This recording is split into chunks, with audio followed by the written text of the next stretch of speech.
سچی بات تو یہ ہے کہ جتنی امت کے ساتھ شفقت نبی علیہ السلام کو تھی اور جتنی محبت نبی علیہ السلام کو تھی، ایسی محبت کا کوئی تصور بھی نہیں کر سکتا۔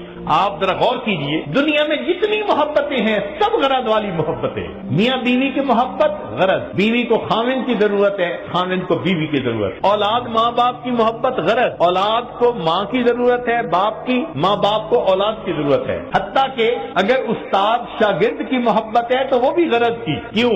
استاد پڑھا رہا ہے کہ مجھ سے اللہ راضی ہو جائیں گے اور شاگرد پڑھ رہا ہے کہ مجھے علم مل جائے گا، تو معلوم ہوا کہ غرض جیسی بھی ہو ہے تو غرض نہ پیچھے۔ ایک مرتبہ ذہن میں سوچا کہ کوئی محبت دنیا میں بے غرض ہے، تو ذہن نے جواب دیا کہ مخلوق کی محبت بے غرض نہیں ہو سکتی، کوئی نہ کوئی غرض تو لگی ہی ہوئی ہوگی۔ پھر سوچا کہ کوئی محبت، پھر ذہن نے کہا اگر دنیا میں بے غرض محبت دیکھنی ہے تو ذرا 1400 سال پیچھے چلے جاؤ، رات کا اندھیرا ہوگا تم ایک ہستی کو دیکھو گے مصلی کے اوپر سجدے میں ہے، یا رب امتی یا رب امتی۔ کیا اس ہستی کو اپنے درجات کے پڑھنے کا تھا سما؟ نہیں، ان کو پہلے اللہ نے فرما دیا تھا لِيَغْفِرَ لَكَ اللَّهُ مَا تَقَدَّمَ مِن ذَنبِكَ وَمَا تَأَخَّرَ، ان کو اللہ نے پہلے بتلا دیا تھا وَلَسَوْفَ يُعْطِيكَ رَبُّكَ فَتَرْضَىٰ، میرے محبوب تجھے اتنا عطا کروں گا کہ تو بس کرنے لگ جائے گا۔ پھر وہ ہستی کیوں رو رہی ہے؟ اتنا لمبا سجدہ کہ بیوی اٹھ کے پاؤں ہلا کے دیکھتی ہے کہ ابھی زندگی تو ہے یا نہیں، یہ کیوں رو رہے ہیں؟